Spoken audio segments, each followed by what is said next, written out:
বহুত ক্যান্ডিডেটে মোক মেসেজ কৰিছে কমেন্টস কৰিছে কৈ আছে যে মই এইচএস পাস কৰিছো আৰ্টস সায়েন্স কমাৰ্চৰ পৰা ইংৰাজী বিষয়ত 40 ৰ তলত আছে 31 32 বা 35 বা 39 আছে কিন্তু ওভাৰঅল পাৰ্সেন্ট মোৰ 40 আছে বা তাতকৈ বেছি আছে 40 ৰ ওপৰত আছে তেতিয়াহলে মই এই জিএনএম নাৰ্ছিং কোৰ্সৰ ফৰ্ম ফিল আপ কৰিব পাৰিম নে নাই এনে ধৰণৰ প্ৰশ্ন মোক কৰিছে এতিয়া মই আনসাৰ দিম আনসাৰ হল পাৰিব আৰু কোত নোৱাৰিব এতিয়া জনাই দিম তাৰ আগতে আৰু এটা ইম্পৰ্টেন্ট পইণ্ট জনাই দিব বিচাৰিছো এই জিএনএম নাৰ্ছিং কোৰ্সৰ এন্ট্ৰেন্স পৰীক্ষাৰ কমন কিছুমান প্ৰশ্ন দিয়া হ'ব যেতিয়া ক্যান্ডিডেট এই শ্ৰীমন্ত অঙ্গদেৱ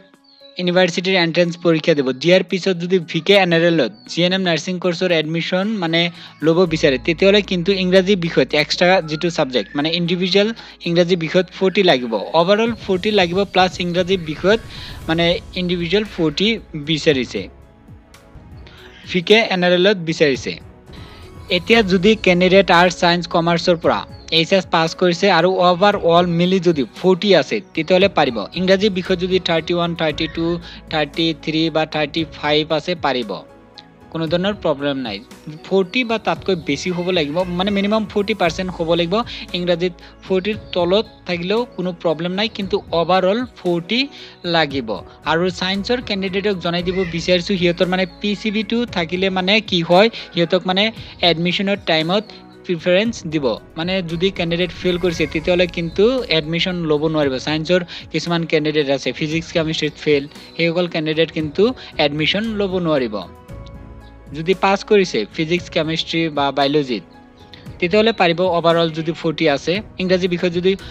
39 বা 40 ৰ তলত আছে তথাপিও যদি পাস কৰি ওভাৰঅল 40 মাৰ্কস আছে তেতিয়াহলে মানে জিএনএম নাৰ্ছিং কোৰ্সৰ ফৰ্ম ফিল আপ কৰিব পাৰিব মিনিমাম 40% এইচএছত বিচাৰিছে এতিয়া মানে পৰীক্ষাৰ প্ৰশ্ন কমন প্ৰশ্ন বিলাক ক'ত পাব মই পিডিএফ দিম যি সকলে মানে ই-বুক বাই কৰিছে জিএনএম এন্ট্ৰেন্স পৰীক্ষাৰ যি সকলে ই-বুক কিনিছে হিয়তক মানে গ্ৰুপত দিয়া হ'ব হিয়তক মই এতিয়া জনাই দিব বিচাৰিছো যেটো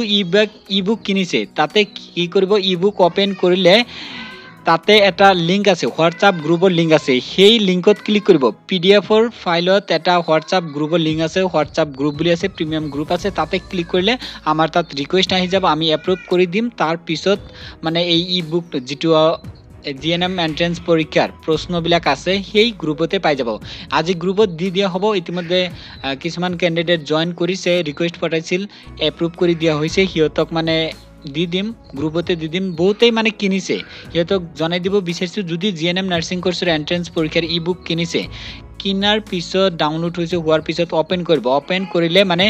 এটা হোৱাটসঅ্যাপ গ্ৰুপৰ লিংক পাব তাতে লিখা আছে হোৱাটসঅ্যাপ গ্ৰুপৰ লিংক প্ৰিমিয়াম হোৱাটসঅ্যাপ গ্ৰুপ লিংক বুলি লিখা আছে তাতে ক্লিক কৰি দিব হোৱাটসঅ্যাপত মানে ৰিডাইৰেক্ট হ'ব তেতিয়া ৰিকুৱেষ্ট আহি যাব মই এপ্ৰুভ কৰি দিম তাৰ পিছত